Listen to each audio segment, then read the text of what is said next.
Before we start, I would like to give a shout out to the Backpacker Coach YouTube channel for its excellent analysis of the Chris Kramers and Lizanne Fern case. Find the link to that channel in our show notes.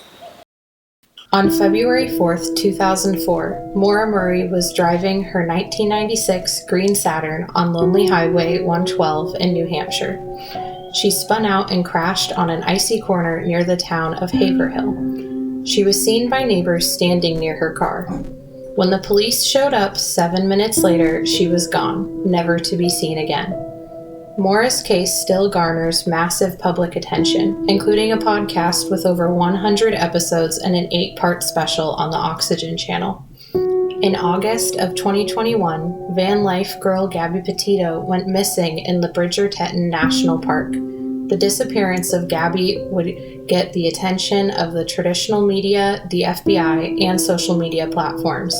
Gabby's case filled the news for several straight months. Her boyfriend, Brian Laundrie, returned home to Florida without Gabby. Laundrie wouldn't discuss her disappearance. On September 19th, Gabby's body was found in the Bridgerton National Forest in Wyoming, ending the tragic story of Gabby's disappearance. In the end, Brian Laundrie, rather than face the fact he killed Petito, killed himself in a Florida swamp. Fewer people have heard of the disappearance of Jermain Austin Charlo. Jermaine, beloved daughter, granddaughter, niece, friend, and mother of 2, has been missing for over 4 years. On the evening of Friday, June 15th, Jermain Charlo was seen by patrons at the Dark Horse Wild Rose in Badlander Bars. She appeared to have a good time dancing, talking with friends, and playing pool. Around midnight, she left the Badlander with her ex-boyfriend Michael Defrance and walked down the alleyway next to the bar, never to be seen again. What happened to Jermain Charlo?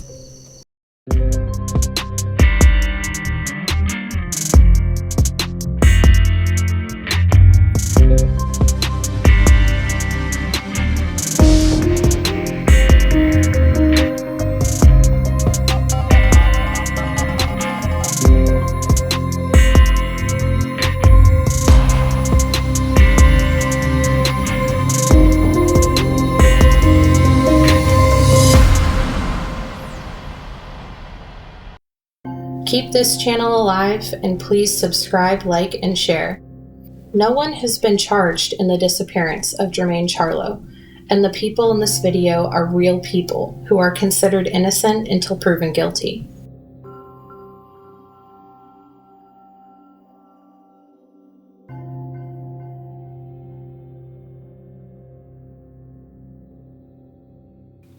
Jermain Charlo, also known as Liz Morgo, was born on April 23, 1995.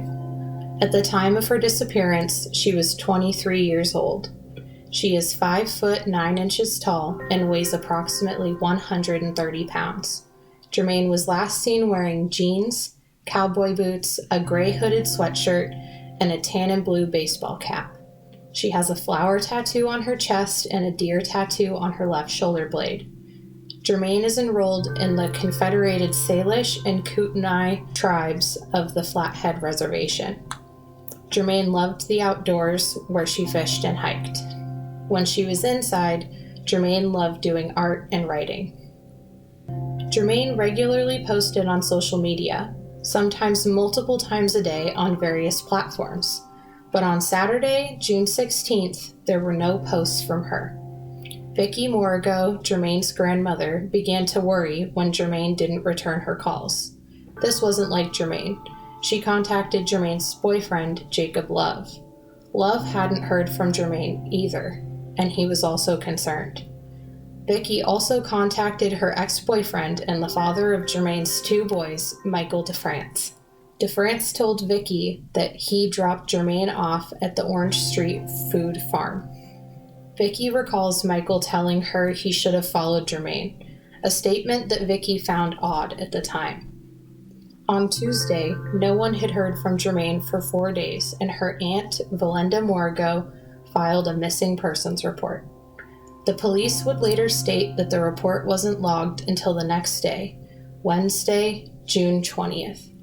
Vicky and Jermaine's aunts Valenda Morrigo and Danny Matt checked local hospitals, shelters, and with Jermaine's friends, but no one had heard from her. Jennifer Morrigo, Jermaine's mother, called Lowell Hochhalter. Hochhalter is the director of an organization known as the Lifeguard Group. The Lifeguard Group specializes in combating human trafficking. It was the Lifeguard Group, not the police, who did the first search for Jermaine. It was what Hochhalter called a hasty search. They canvassed the downtown Missoula area, putting up more than 500 posters, and asked residents if they had seen Jermaine. Hochhalter believed she was staying with a friend and had lost her phone. He was so confident they would find her that he imagined her poster with the red letters "Found" pasted across it. Unfortunately, that did not come to be, and Jermaine remained missing. Meanwhile, the police officer assigned to Jermaine's case worked on it for one day and then took 3 days off. The first detective called the hospitals and shelters, repeating the work of Jermaine's family. After Jermaine had been missing for 8 days, the Lifeguard Group launched a second search for Jermaine with more volunteers. This time, they executed a grid search of downtown Missoula. Jermaine remained missing. Concerned, Lowell Hochhalter called his friend, Detective Guy Baker of the Missoula Police Department. Baker was on vacation at the time, but when he returned to work, he requested that Jermaine's case be reassigned to him. Jermaine had now been missing for 10 days. Baker, a third-generation police officer with 30 years on the force, started by interviewing the last people to see Jermaine and canvassing the businesses near the Badlander Bar for surveillance video. Interstate 90, which runs from Missoula to Seattle, Washington, is known to be a human trafficking route. Guy Baker would track down many related leads, including following up on the story of 2 girls who overheard men in a bar discussing abducting a girl to traffic. The men were speaking Spanish and probably thought no one understood what they were saying. The 2 girls who understood the language quickly left the bar and called the police. The leads that Baker followed turned out to be dead ends, but the possibility that Jermaine was trafficked could never be completely ruled out. Jermaine's new boyfriend, Jacob Love, had an alibi and was quickly cleared. Since Michael Defrance was the last to be seen with Jermaine, Guy Baker interviewed him. Michael told Jermaine's family that he had dropped Jermaine off at the Orange Street Food Farm after midnight, but he would tell Baker that he dropped her off at the intersection of South 5th Street West and Prince Street. Why the discrepancy? This piqued Baker's interest in Defrance. After 10 days, most of the surveillance video had been erased, but Guy did find a piece of footage from the Missoula Housing Authority. In the video, Jermaine can be seen playing pool, dancing, and socializing. The video ended with Jermaine and Michael walking down the alley behind the Badlander Bar. Why Jermaine was with Michael Defrance that night is unknown. They had been broken up for a year. Jermaine had 2 boys, Thomas and Jacob. Michael was their father. It is suspected Jermaine and Michael were together that night to talk about the boys. When Jermaine and Michael broke up, there was no parenting plan in place. Jermaine loved her boys. Michael controlled the amount of time Jermaine could be with them as a way of controlling Jermaine. Jermaine went to tribal court to get custody but faced an uphill battle. She had little money and couldn't hire a lawyer, so she was left to interpret the confusing and convoluted legal documents independently. Jermaine would often cry in frustration during these times. Michael showed up in court with his lawyer and his parents by his side. In the end, Jermaine would get custody of the boys Monday through Wednesday and every other weekend. She was also asked to pay $800 in child support. Child support payments were supposed to be based on the person's income. Jermaine would struggle to get the payments in on time. During their time together, several incidents of domestic violence were reported.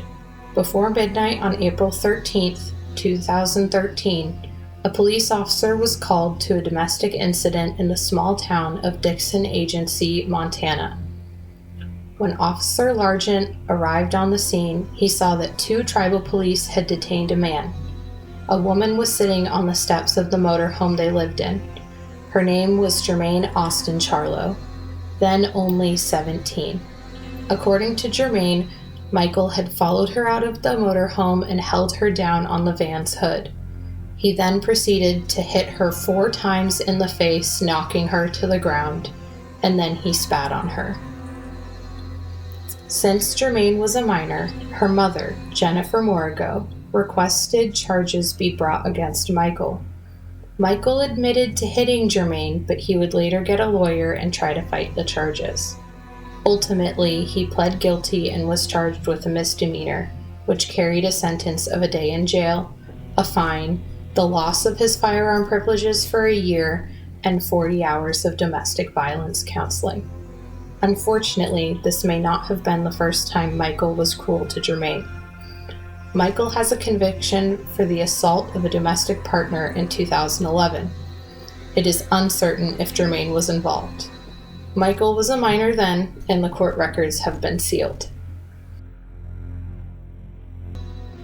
There was another incident that happened in May of 2017.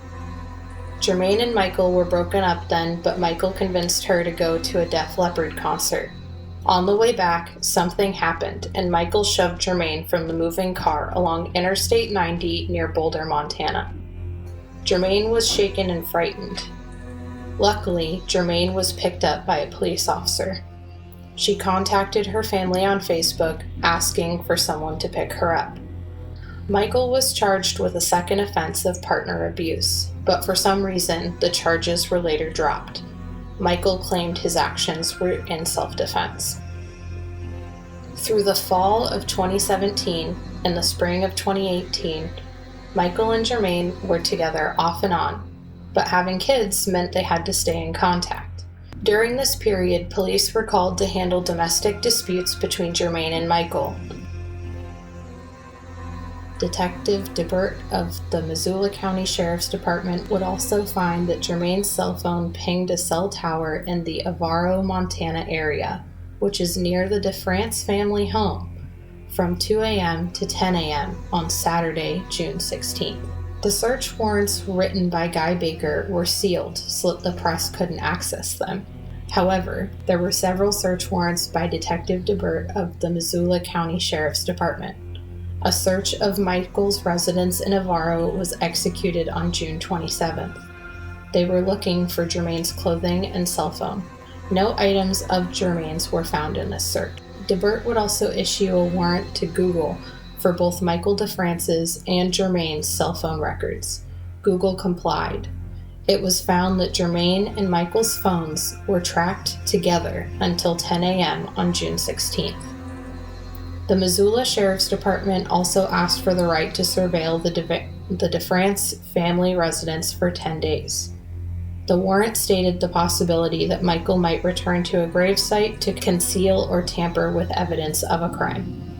It is unclear if this search ever occurred because there was no follow-up report issued. It would be October 18th until the next search of Michael's property would be executed, this time by Guy Baker. Guy Baker wanted to get special FBI certified cadaver dogs for the search instead of using the dogs available locally, and the search was delayed several months due to budget and logistics issues. Blood samples were taken and sent off for analysis. Baker fully expected the blood to come back as being that of Jermain Charlo's, but in the end, the results were inconclusive, which means that it wasn't certain it could be Jermain's. But it also couldn't be determined that it wasn't Jermaine's. After this disappointment, the investigation into Jermaine's case would go quiet. After 4 years, Jermaine hasn't been found, and no one has been listed as a suspect or a person of interest in her disappearance. Jermaine's family and the lifeguard group still search for Jermaine in the dense woods around Avaro. Guy Baker is still tracing leads.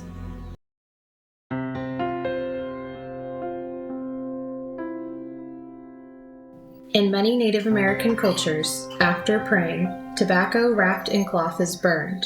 The smoke from burning the tobacco represents the prayer floating up to the heavens.